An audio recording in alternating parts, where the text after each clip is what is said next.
matin, Seigneur, nous proclamons ta fidélité dans nos vies, Seigneur.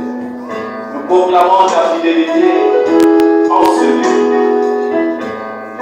Toi qui nous as fait tant de bien, Seigneur, sois béni.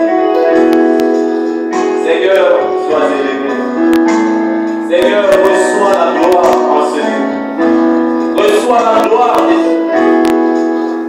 Toi seul est le véritable. Toi seul est le maître. Seigneur, sois béni. Je te confie ces moments. Seigneur, viens régner en ce lieu. Je te confie chaque cœur. Seigneur, tu envoyas ta parole et ta parole guérissait. Est-ce que ce matin, que ta parole fasse du bien à quelqu'un? Que ce matin, que ta parole redresse. Que la connaissance du Fils de Dieu augmente. Que toute la gloire de notre Saint-Esprit soit au nom de Jésus-Christ Nazareth. Amen. Amen. Est-ce que tu peux acclamer très fort le Seigneur? Acclame le Seigneur. Est-ce que tu es dans la joie ce matin? Alléluia. Tu vas prendre place. Que Dieu soit béni, bien-aimé, pour ce bon jour. Alléluia. Amen. Bien-aimé, vivre, c'est une grâce. Tel que tu es là, tu es l'expression de la grâce de Dieu. Alléluia. Amen. C'est merveilleux que le Seigneur nous garde encore jusqu'aujourd'hui.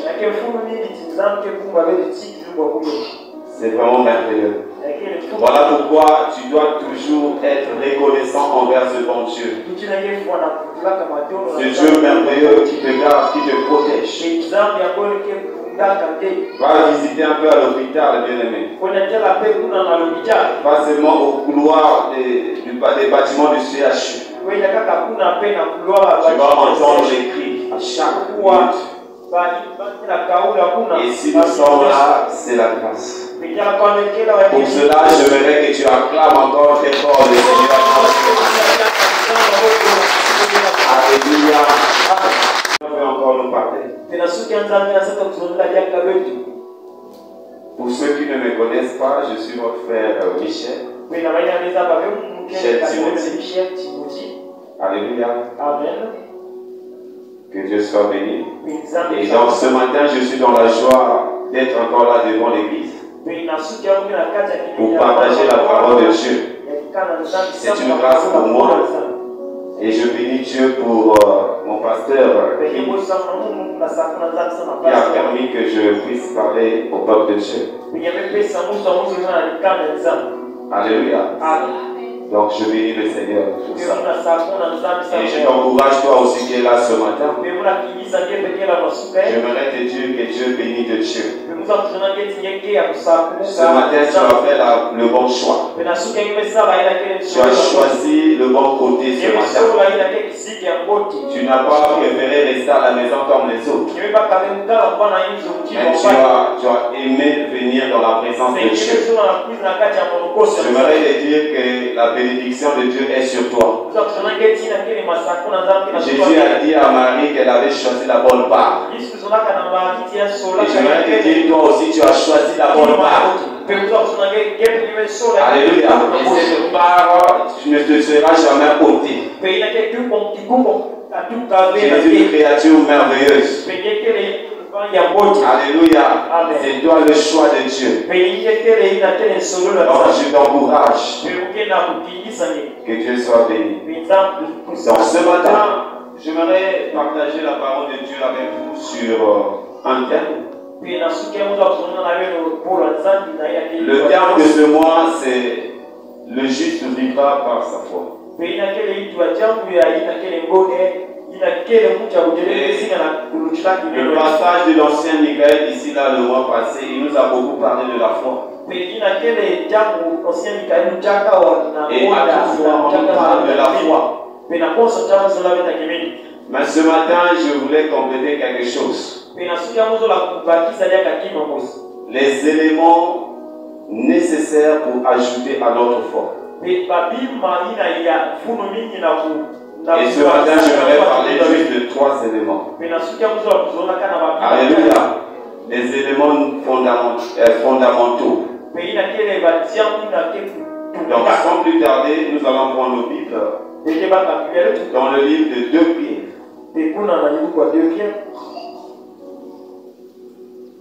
2 Pierre chapitre 2 Pierre chapitre 1.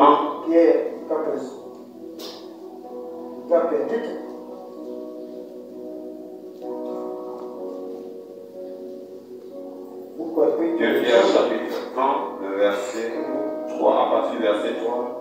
Est-ce que quelqu'un peut m'aider à lire? Amen. Comme sa divine puissance nous a donné tout ce qui contribue à la vie et à la piété, au moyen de la connaissance de celui qui nous a appelés par sa propre gloire et par sa vertu, lesquels nous assurent de sa part les plus grandes et les plus précieuses promesses, afin que par elles vous deveniez participants de la nature divine, en fuyant la corruption qui existe dans le monde par la convoitise. À cause de cela, même, faites tous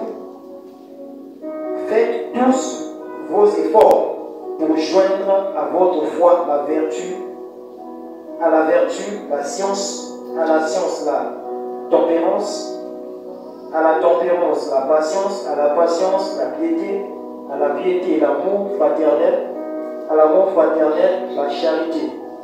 Car si ces choses sont en vous et y sont avec abondance, elles ne seront point oisifs ni stériles pour la connaissance de notre Seigneur Jésus-Christ.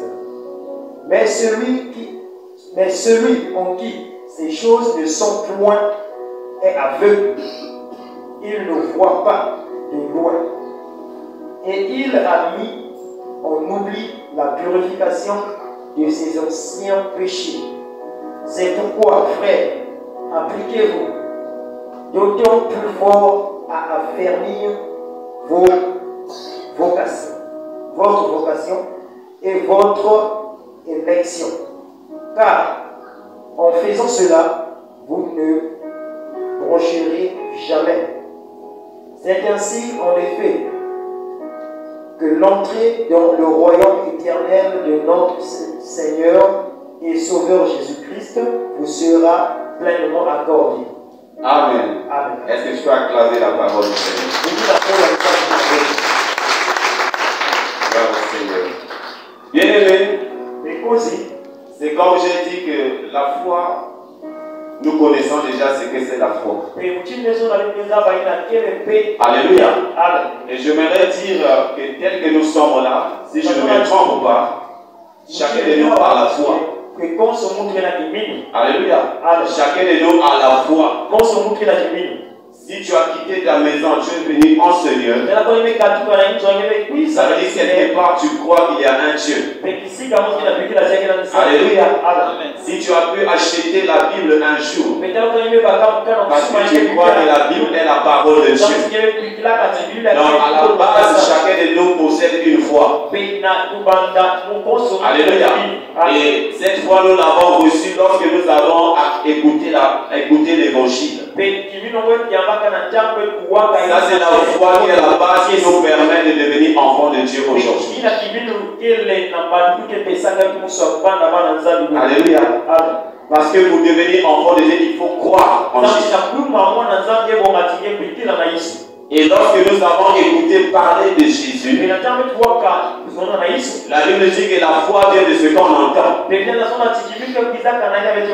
donc cette parole a produit en nous la foi. Alléluia. Nous avons reçu de la parole de Dieu la foi. Parce qu'en écoutant ce message, nous avons manifesté la soif de devenir enfant de Dieu. Et la parole nous a donné la foi. Mais la Bible dit que Christ est le consommateur de la foi aussi. Lui-même étant la parole. Lui-même étant la parole, il produit la foi et il utilise encore cette foi-là pour apporter le miracle. Et donc c'est ce qui s'est passé le jour que nous avons donné nos vies à Christ. Alléluia. Suis-moi très bien, bien-aimé. Et donc cette foi, elle est la même dans chaque chrétien. L'ancien Michael, en passant ici, a dit que non, nous avons reçu tous la même mesure de foi. Alléluia. Et c'est la même foi que le voleur à la croix aussi avait reçu pour aller au ciel. Il avait cru en Jésus. Jésus lui a dit, ce soir même, tu seras avec moi au paradis. Et ça peut être la même foi que un malade peut recevoir en mourant sur le lit de l'hôpital. Donc sur le lit de l'hôpital, s'il le croit, dès qu'il le croit, il peut être sauvé. Alléluia. Et donc, c'est la foi qui nous permet de rentrer dans la grande famille. C'est la foi salvatrice, bien-aimée. C'est la foi qui nous donne le salut, la vie éternelle. Vous savez, le voleur, quand il a cru en Jésus, pour lui, Jésus n'a pas permis qu'il puisse encore vivre sur cette terre. C'est comme celui qui meurt sur le lit de l'hôpital. C'est comme je vais dire à quelqu'un ce matin, ne soyez pas surpris que vous voyez parfois un brigand aller au ciel un jour. Parce que même en mourant, il peut aussi donner sa vie à Jésus et entrer dans le paradis. Alléluia. Voilà pourquoi il faut toujours prêcher l'évangile. Mais si eux ils sont, c'est-à-dire Dieu n'a pas permis qu'ils puissent encore vivre sur cette terre. Mais pour toi et moi, bien-aimés, Dieu a voulu bien que lorsque nous avons cru qu'on puisse encore rester sur cette terre. Sur cette terre où règne la convoitise. Sur cette terre où règne les mauvaises choses. Et Dieu a permis que tu puisses vivre encore sur cette terre pour manifester ta foi. Alléluia. Sinon, Dieu pouvait permettre aussi que dès que tu as cru, tu rentres. Parce que c'est qui est important que tu rentres au ciel. Mais puisque l'œuvre de Dieu est perpétuelle, ça continue, il y a encore des gens à sauver. Toi, tu as cru en Jésus. Il y a encore à côté de toi des gens qui ne connaissent pas Christ. Donc c'est au travers de toi que d'autres aussi seront sauvés. Et donc le Seigneur a permis de nous laisser encore vivre dans ce monde où règnent les mauvaises choses. Afin que nous puissions manifester la foi. Et donc, dans ce texte de 2 Pierre, la Bible dit que Dieu a permis, nous a fait grâce. Il nous a fait grâce de nous échapper au désir destructeur de ce qui règne dans ce monde. Lorsque nous avons cru, Dieu nous a pris dans le monde des ténèbres. Et il nous a transportés dans le monde de lumière. Donc nous nous sommes échappés aux convoitises qui règnent dans ce monde. Et nous sommes devenus aujourd'hui participants participants de la nature de Dieu. On peut aussi par la foi vivre comme Jésus-Christ. Alléluia. Mais le combat est perpétuel. Les désirs sont là en nous. La guerre continue, bien aimé. Voilà pourquoi la Bible dit. Je vais lire cette partie dans ma version. Donc, à cause de cela, puisque nous sommes encore dans ce monde où il y a des désirs destructeurs, il y a des convoitises, où le diable vient toujours tenter à nous ramener en arrière. Bien que tu as cru, mais le diable espère toujours un jour te ramener dans son temps. Voilà pourquoi la Bible dit au verset 5.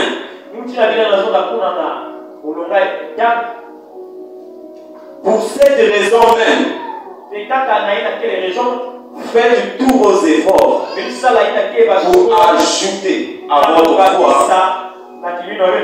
pour ajouter à votre foi, la bonne conduite. La bonne conduite, c'est la vertu. À la bonne conduite, la vraie connaissance de Dieu. C'est ce qu'on appelle la science. À la vraie connaissance, ajouter la maîtrise de soi. À la maîtrise de soi, ajouter la persévérance.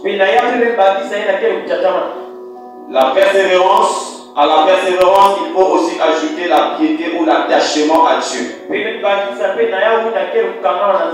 Et enfin, à l'attachement, il faut ajouter l'affection ou l'amour fraternel. Et l'amour. Alléluia. Donc, bien aimé, puisque nous sommes dans ce monde, nous ne devons pas nous contenter seulement de la base de la foi que nous avons reçue lorsque nous avons accepté Jésus. Mais la Bible dit, étant dans ce monde, nous devons faire de tous nos efforts. Alléluia. Nous devons faire tous nos efforts d'ajouter à cette foi, à la foi que tu as déjà. Fais des efforts d'ajouter à cette foi la vertu. Oui, bien aimé, Dieu nous demande d'ajouter la bonne conduite. Tu ne peux pas te glorifier selon que moi je suis sauvé. Et tu t'arrêtes là. Oui, tu es sauvé parce que tu crois en Jésus. Mais puisque tu marches encore dans ce monde, le Seigneur t'appelle à aussi marcher, à bien marcher dans ce monde. Alléluia. Amen. Mais moi, ce matin, je voudrais parler de trois éléments: la connaissance, la sagesse et l'amour. Alléluia. Donc, il y a la bonne conduite. Il y a la science ou la vraie connaissance de Dieu. Donc, nous allons prendre nos Bibles pour parler de la vraie connaissance de Dieu.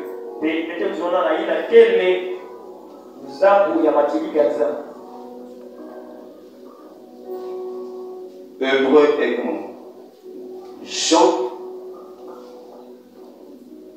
16.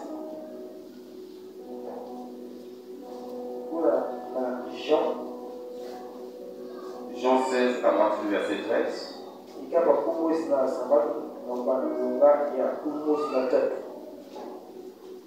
Oui, frère, tu peux lire.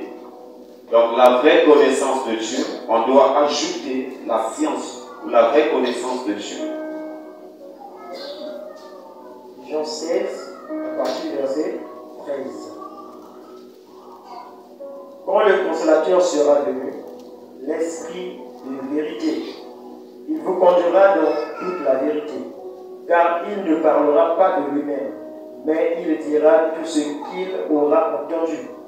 Et il vous annoncera les choses à venir. Il me glorifiera, parce qu'il prendra ce qui est à moi, et vous l'annoncera. Alléluia. Amen. Alléluia. Amen. Bien aimé, quand on parle de la connaissance qu'on doit ajouter à notre foi ici,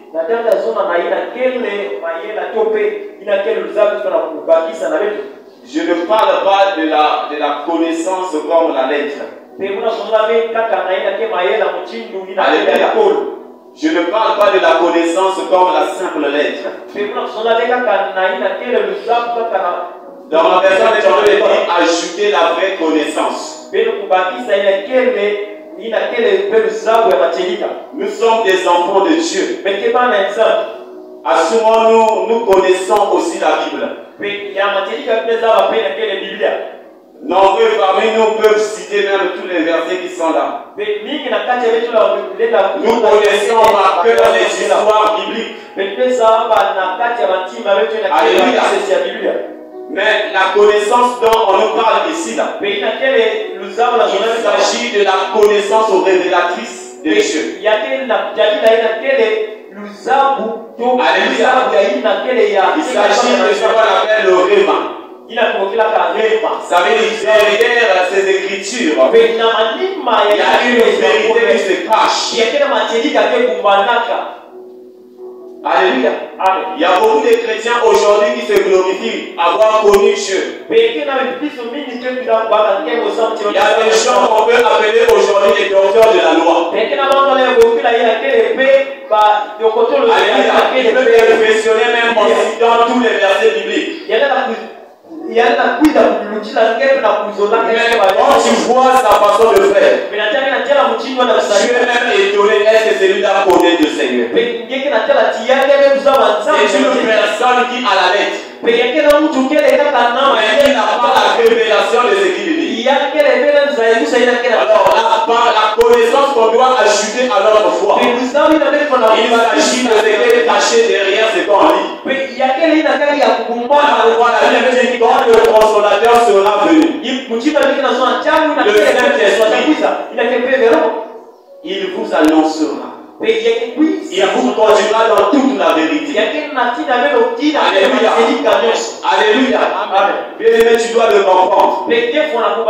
Parce qu'il y a une confusion qui règne dans le monde chrétien.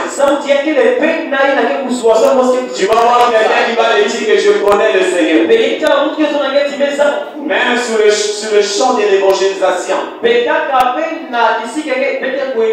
t'approches devant quelqu'un. Tu veux lui faire comprendre la parole de Dieu. Et lui démontre qu'il connaît déjà le Seigneur. Mais c'est la même personne, bien aimé. Quand il y a des occasions, tu es étonné de voir comment il peut faire ça. Est-ce qu'il connaît réellement le Seigneur? Alléluia. Bien aimé, il y a un homme dans la Bible qu'on appelle Nicodème. Ça c'est dans Jean 3. Alléluia. Nicodème était docteur de la loi. Quand on parle de docteur de la loi, c'était un enseignant de la loi de Moïse. C'est quelqu'un qui enseignait. Il maîtrisait bien la loi de Moïse. Alléluia. Mais quand Nicodème, c'était des pharisiens qui s'opposaient à Jésus-Christ. Quand tu vois un jeune garçon devant eux, ce jeune garçon n'a pas fait la théologie comme nous. Ce jeune garçon n'est pas docteur de la loi. Mais il est tenté d'entraîner les foules. Alléluia. Ce jeune garçon est en train de enseigner la parole de Dieu avec exactitude.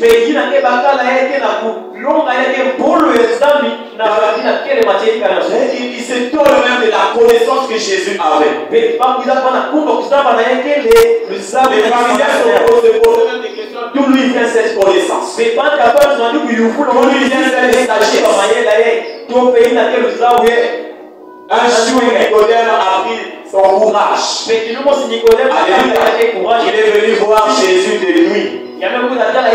Parce que, savez-vous que, vous savez, la connaissance élève un peu les épaules. Alléluia. Quand tu connais, tu ne dis pas, je connais. Alléluia. Tu ne peux pas te rabaisser devant quelqu'un. Donc Nicodème est venu voir Jésus devant tout le monde. Intention de la loi. C'était une humiliation. C'était une insulte devant les pharisiens. Donc par peur, il s'est dit non, je dois aller le voir, le consulter, voir d'où lui vient cette connaissance. Il est venu voir Jésus maître. Nous savons que tu es de Dieu, tu viens de Dieu. Alléluia. Comment je dois faire pour entrer aussi? Pour gagner la vie éternelle. Alors Jésus lui dit, tu dois naître de nouveau. Alléluia. Tu dois naître de nouveau. Déjà là, Nicodème est perdu. Alléluia. Lui dit, je dois répartir dans le sein de ma mère. Et naître encore. Et même confusion totale. Il n'avait pas la révélation de ce que Jésus venait de dire. Alléluia. Jésus se met à lui expliquer. Tu dois naître de Dieu et d'esprit. Là, Nicodème encore est perdu, n'a jamais entendu parler d'eau et d'esprit. Alors Jésus lui dit, toi qui es docteur de la loi, tu es un enseignant de la loi, tu ne connais pas ces choses. Alléluia. Bien-aimé, vous avez besoin de la connaissance révélatrice. Il y a des chrétiens semblables à Nicodème aujourd'hui. Bien-aimé, je sais que c'est important de lire la Bible. Mais tu dois savoir que sans le Saint-Esprit de Dieu, tu ne vas pas connaître ce qui est caché réellement derrière ce Dieu. Et tu as besoin chaque jour d'être en communion avec le Saint-Esprit. La Bible dit que lorsqu'il viendra,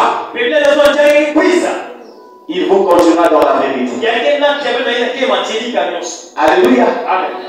Et la vraie connaissance, je voudrais vous dire, c'est Jésus-Christ. Alléluia. Cette connaissance de la vérité, il s'agit de connaître réellement qui est Christ. Vous savez, bien-aimé, quand vous connaissez votre Dieu, vous serez différent.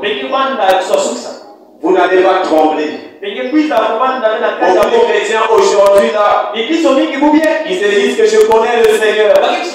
Mais devant une petite situation, c'est la personne qui dit qu'il connaît Dieu. Mais devant la fièvre, il commence à trembler. Alléluia. Quel est le Dieu que tu connais? Est-ce que tu as la révélation de ce Dieu? Que c'est un Dieu qui est capable de guérir les malades. Jésus avait cette connaissance. Voilà pourquoi Jésus ne pouvait pas trembler. Vous savez bien aimé, Jésus demande la tombe de Lazare. Quand Jésus arrive devant la tombe, déjà il voit les gens en train de pleurer. Tout le monde était en train de pleurer. Jésus demande à tous ceux qui étaient là, ôtez la pierre. La Marthe vient dire à Jésus, ils sont déjà. Alléluia. Jésus dit à Marthe, ne t'ai-je pas dit, si tu crois, tu verras la gloire de Dieu. En fait, Marthe avait la foi. Il avait déjà entendu parler de la foi. Mais il n'avait pas la révélation que ce Dieu-là, il pouvait aussi ressusciter les morts. Alléluia. Il n'avait pas cette révélation. Et quand Jésus se met à prier, écoutez la prière de Jésus. Jésus dit, Père, je sais. Pour moi, je savais que tu m'as déjà exaucé. Alléluia. Mais je te prie à cause de ceci. Donc Jésus connaissait déjà son Père. Bien-aimé, quand tu connais Dieu, Quand tu te places devant la tombe de Lazare, au moment où Lazare est encore dans le tombeau, il est encore couché. Maintenant, puisque tu connais Dieu, tu as cette révélation qui vient du Saint-Esprit. Même que Lazare ne sorte, tu es sûr que Dieu m'a déjà exaucé. Et tu ne peux pas trembler. Tu ne peux pas trembler. Voilà pourquoi tu dois chercher cette connaissance. Cette connaissance qui vient de l'Esprit. La Bible dit que le Saint-Esprit qui est en nous connaît Dieu. Il connaît les profondeurs de Dieu. Il connaît même les profondeurs. Il sent tout. Vous savez, l'homme est tripartite, bien-aimé. Il y a le corps, il y a l'âme et l'esprit. Avant qu'on ne reçoive Jésus dans notre vie, notre esprit était mort. Alléluia. Ça veut dire que ton âme collaborait directement avec la chair, le corps. Mais ton esprit, qui est la partie spirituelle de ton corps, était mort. Et quand tu reçois Jésus dans ta vie, le Saint-Esprit vient habiter dans ton esprit. Le miracle que le Saint-Esprit apporte, le premier miracle, il ramène ton esprit à la vie. L'esprit qui vient en toi, il vient pour accomplir un travail. Et ce travail-là, le Saint-Esprit veut collaborer avec ton esprit. Et nous savons que l'âme, c'est le ciel de la volonté et de la décision. Et donc, ton âme se place devant, c'est-à-dire au milieu, entre la chair et le Saint-Esprit et l'esprit. Alléluia. Et donc, quand l'esprit de ton esprit revient à la vie, là tu viens de naître de nouveau. Là tu viens de recevoir Jésus. Alléluia. Maintenant, là, à cette nouvelle naissance, tu n'as pas encore grandi dans la connaissance. N'oublie pas, quand tu reçois Jésus, la chair aussi est là. Et donc ton âme, qui est le ciel de la décision, maintenant, tu dois faire le choix, soit obéir à ton corps, à la chair, ou soit obéir à l'esprit. Alléluia. Alléluia. Et donc, toi tu peux parfois prier. L'esprit communique la volonté de Dieu. Il faut prier. La chair te dit non, il ne faut pas prier. Alléluia. Quand tu obéis à la chair, ta connaissance ne peut pas grandir. Tu restes là à ce niveau de vie. Et là, le Saint-Esprit ne peut pas bien collaborer avec toi. Mais la Bible dit, ceux qui ont Christ en eux, ils ont crucifié la chair et ses désirs. Ça veut dire quand le chrétien arrive à crucifier sa chair et ses désirs,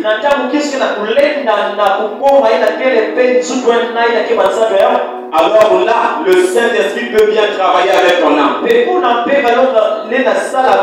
là où tu peux maintenant collaborer avec l'Esprit, avoir une communion parfaite avec le Saint-Esprit. Et grandir petit à petit et grandir à atteindre la connaissance parfaite de Christ. Alléluia. Et tant que tu restes là à obéir au désir de la chair, la connaissance chez toi reste limitée. Alléluia. Bien-aimé, la connaissance, nous en avons besoin. Mon peuple périt par manque de connaissance. Je vais aussi parler de la sagesse. La sagesse. Dis avec moi la sagesse. La sagesse, c'est la modération. C'est la prudence. La prudence dans la conduite. La sagesse exprime la tranquillité et l'obéissance. Un homme sage, c'est quelqu'un qui est avisé. Quelqu'un qui est sage, c'est quelqu'un qui voit le mal à de loin. Alléluia. La Bible dit dans Hébreux 1, verset 7, la crainte de Dieu, c'est le commencement de la sagesse.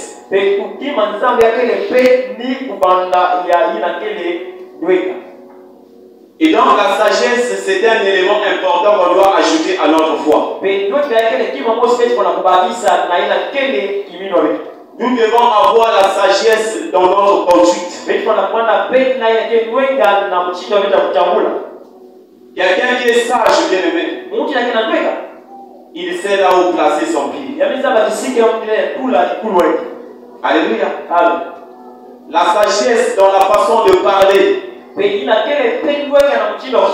savez, beaucoup de gens aujourd'hui, peut-être commençons par moi-même, nous ne sommes pas sages. Alléluia. Nous ne sommes pas sages. Parfois nous parlons, nous disons n'importe quoi. Bien aimé, quand tu parles, il faut voir d'abord, est-ce que ce que je vais dire, est-ce que ça ne va pas blesser quelqu'un? Alléluia. Beaucoup de gens aujourd'hui, quand nous parlons sans sagesse. Que je vais dire, je vais dire ça. Alléluia. Et tu es surpris que l'autre devient frustré. On voit encore aujourd'hui les chrétiens qui ne sont pas sages, qui racontent n'importe quoi, qui blessent les autres par leurs paroles ou n'importe quoi. Nous avons besoin de la sagesse. Et quand tu parles, vois, est-ce que ce que je vais dire, ça sera une bénédiction pour l'autre?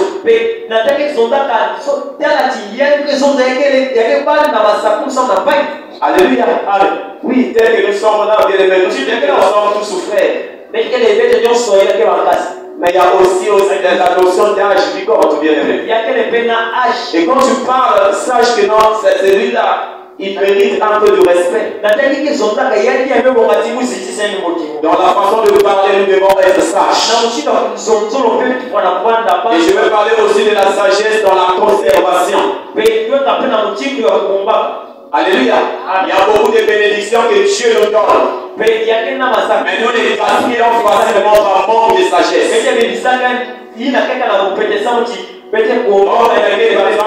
L'exemple du fils prodigue. Cet enfant, il a demandé ses biens à son père. Il croyait que non, il le faisait bien. Son père lui avait mis tous ses biens. Et quand il est parti, gaspiller tout ce qu'il son père l'avait donné. Et il s'est retrouvé encore dans la souffrance. Alléluia. C'est l'image aujourd'hui de beaucoup de chrétiens. Nous devons prier en ce lieu. Et Dieu parfois met à notre disposition des bénédictions, des grâces. Mais ce sont des grâces que nous gaspillons par manque de sagesse. Il y a beaucoup de sœurs, excusez-moi les sœurs. Alléluia. Par manque de sagesse, qui ont déposé les hommes de leur vie. Le frère vient te voir. Tu as besoin du mariage. Alléluia. Il vient te parler poliment. Toi sans réfléchir. Sans réfléchir. Tu commences à le narguer. Alléluia. Amen. le frère décide, il est parti. Et c'est toi qui as amené la soeur, qui avait poussé le frère, pardon. Tu es la même personne un jour avait blessé. Si je savais. Il t'avait manqué la sagesse de bien gérer cette situation. On ne demande pas qu'il faut accepter tout de suite. Mais tu dois être sage, bien aimé. Tu dois voir est-ce que c'est lui ou c'est pas lui.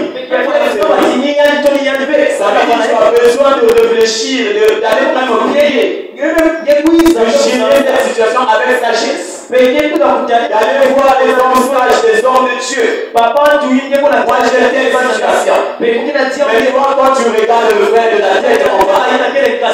Tu regardes sa situation financière. Tu regardes ce qu'il est. Et aussitôt tu repousses. Sans effet. Alléluia. C'est des choses qui arrivent. Beaucoup de sœurs, de femmes ont détruit leur mariage par manque de sagesse. Alléluia. Surtout que nous avons des mauvais conseillers dans l'occasion, nos sœurs. Vous savez, moi là où je vis, dans la parcelle là-bas, il ne manque pas de bruit.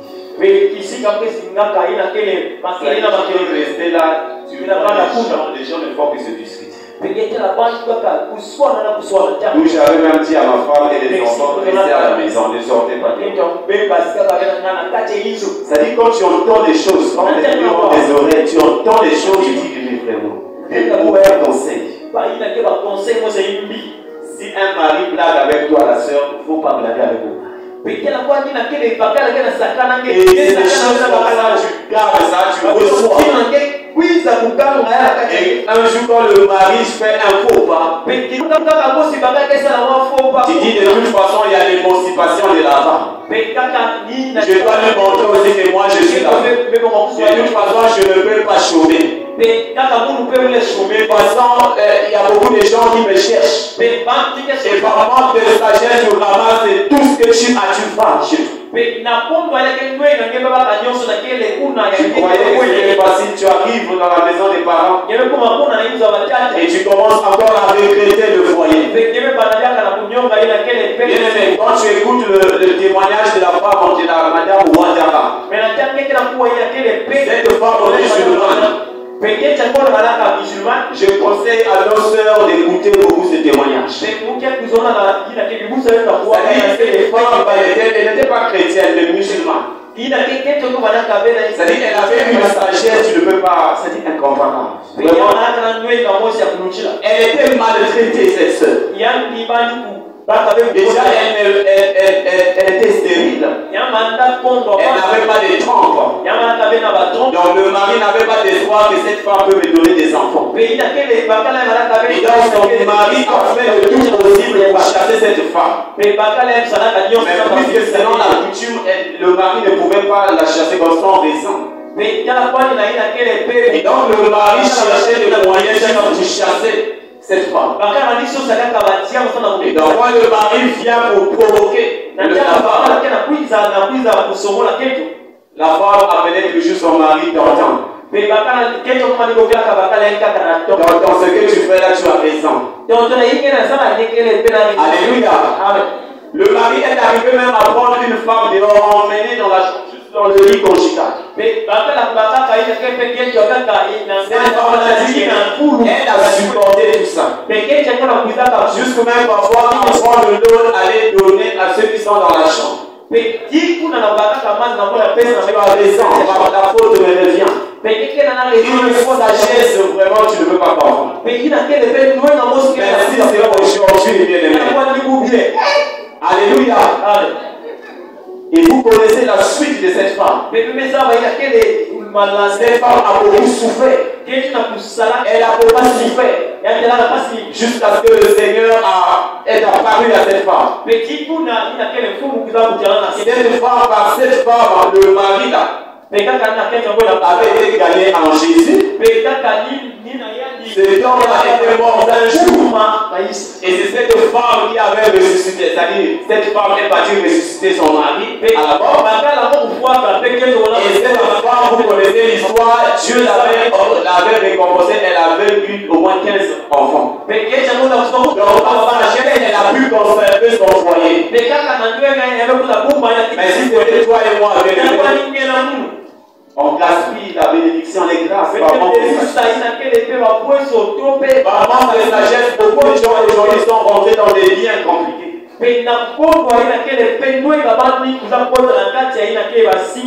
Ajoutez à votre foi la sagesse. La sagesse vient de Dieu. Alléluia. Alléluia. Amen. Je veux aussi parler de l'amour fraternel. Ajoutez aussi à votre foi l'amour. J'aimerais que tu regardes celui qui est à côté de toi. J'aimerais que tu lui dises. Dis à celui qui est à côté de toi, tu es mon frère, tu es ma soeur. Alléluia. Bien-aimé, au début de l'église, la Bible dit que ceux qui acceptaient la parole, ils étaient toujours ensemble. Ils étaient une âme et un seul cœur. Alléluia. Ceux qui acceptaient la parole, ils persévéraient dans la prière, dans les enseignements, dans la communion fraternelle, dans la fraction de temps. C'est-à-dire qu'ils formaient un seul corps. Nous avons tous reçu Jésus. Et aujourd'hui nous formons un seul corps. C'est lui qui est à côté de toi, bien-aimé. C'est ton frère, c'est ta soeur. Et l'amour fraternel est une force pour l'Église. Alléluia. Vous savez, notre Dieu est un Dieu d'amour. La Bible dit que Dieu a manifesté son amour en envoyant Jésus. Et Jésus sur cette terre, il a démontré l'amour de Dieu. Il a aimé les gens. Et donc le commandement que Jésus nous a laissé, c'est de nous aimer aussi les uns les autres. Bien aimé, est-ce que tu te soucies aussi d'aimer ton frère et ta soeur? Nous sommes l'Église. Alléluia. Est-ce qu'en toi tu développes l'amour fraternel? Ou bien le rendez-vous c'est seulement ici chaque dimanche? Alléluia. Il y a des chrétiens ici, excusez-moi. Je suis en train de parler, c'est la parole de Dieu. Nous avons pris l'habitude. Alléluia. Quand on va dire Amen, Amen, salut au moins 5 personnes. Tu connais déjà les gens qu'il faut saluer. Alléluia. C'est-à-dire en toi c'est déjà parlé. Je dois saluer le frère Tim. Je dois saluer la sœur X et la sœur Y. Alléluia. Amen. Et donc toi tu prends une direction, tu connais déjà. Même celui qui est assis avec toi, tu ne commences pas d'abord à le saluer. Bien aimé, ça c'est des choses qui détruisent l'église. Nous sommes une famille. La Bible dit que ceux qui acceptaient la parole étaient toujours ensemble. Ils mangeaient ensemble. Ils mangeaient ensemble. Alléluia. Amen. Et ça même, ceux qui acceptaient la parole dans les années 92, nos pères qui ont cru, ils ont expérimenté ces choses. Alléluia. Amen. Bien que nous sommes là, nous entendons parfois que tel frère a un problème, est malade. Ça passe. Alléluia. Parfois, on t'envoie même le numéro. Tu ne te soucies pas d'enlever. Même pas moi, message. Vous savez, le Dieu que nous prions, c'est un Dieu de principe. Même dans le monde, on dit la charité bien ordonnée commence par. Quand tu dis que j'aime Dieu, j'aime Dieu. Mais si tu n'aimes pas d'abord celui que tu vois, ça veut dire devant Dieu, tu es hypocrite. Alléluia. Nous sommes hypocrites. Nous devons aimer les autres. Nous devons accepter les autres. Ne vois pas ce qu'il est. Ne dis pas qu'il vient d'arriver à l'église. Alléluia. Mais c'est ton frère, c'est ta soeur. Même s'il vient d'arriver aujourd'hui. Vous savez, tout le monde a besoin de l'amour, d'être aimé. Même le diable a besoin d'être aimé. Alléluia. Même le diable. Les oiseaux, les animaux, les créatures, ils ont besoin de l'amour. Voilà pourquoi dans ce monde, vous voyez, la plupart des choses ne parlent de l'amour. Solidarité, entraide, tout ça là, en fait, peut ramener l'amour. Parce que tout le monde veut rester là-haut en l'aime. Quand nous recevons les nouveaux en ce lieu, ils viennent, c'est-à-dire ils viennent dans un milieu où ils constatent qu'il n'y a pas l'amour. Et même facilement, ils ne peuvent répartir. Alléluia. Quand ils constatent qu'il n'y a pas l'accueil, les frères sont encore les frères.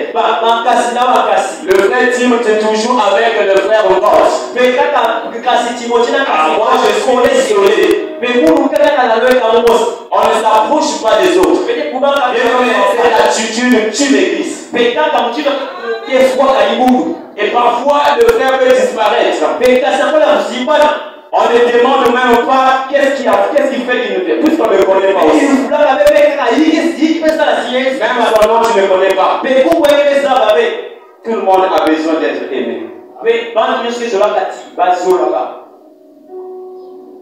Alléluia. Bien-aimé, manifestant cet amour. L'amour fraternel. Et cet amour a été déversé dans notre cœur par le Saint-Esprit. Alléluia. Amen. Vous savez, dans ce monde, on peut vous parler de l'amour.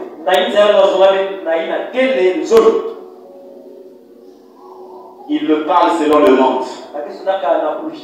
Mais nous, le Saint-Esprit nous a fait comprendre que l'amour a une grande dimension.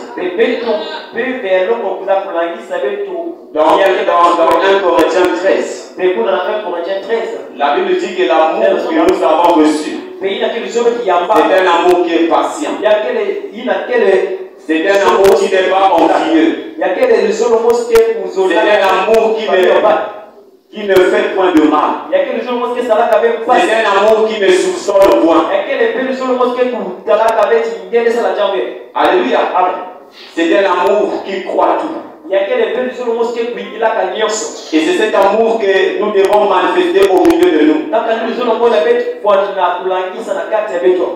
Tu as vu ton frère dans une mauvaise position. Alléluia. Va lui demander. Ne te mets pas à soupçonner. Ne te mets pas à confirmer les choses que tu n'as pas de preuves.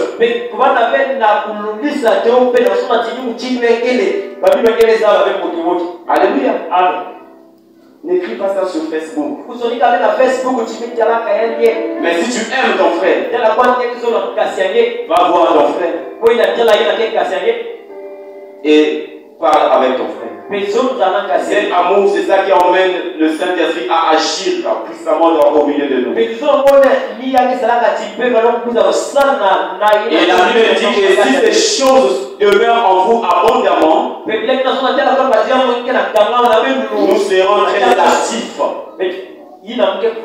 Si ces choses demeurent en nous abondamment, si nous développons ces choses en nous, la Bible dit que nous ne serons pas stériles. Et c'est alors que le royaume de Dieu nous sera accordé complètement. Est-ce que tu peux acclamer le Seigneur? Tu vas te mettre debout là où tu es. Bien-aimé, je sais que tu crois en Jésus. Tu as déjà donné ta vie à Jésus. Tu as déjà dit oui à Jésus. Mais tu constates que malgré que tu es chrétien aujourd'hui, il te manque la vraie connaissance des choses. Il te manque la sagesse pour les choses. Il te manque parfois la volonté. Ce sont des éléments que nous devons ajouter à notre foi. L'Esprit de Dieu que tu as reçu veut te faire grandir en Jésus. C'est le Saint-Esprit veut travailler avec toi pour emmener la vraie connaissance, pour te rendre sage. La Bible dit que il y avait les 5 folles et les 5 sages. Parmi les 10 qui m'a donné Jésus, il y avait aussi les 5 folles et les 5 sages. Trouvé dehors. Parce qu'ils avaient oublié de mettre l'huile dans leur lampe. Il y a des chrétiens qui se comportent comme des fous aujourd'hui. Ils attendent le retour de Jésus sans la sagesse. Continuons à faire des choses qui vont nous compliquer la vie un jour.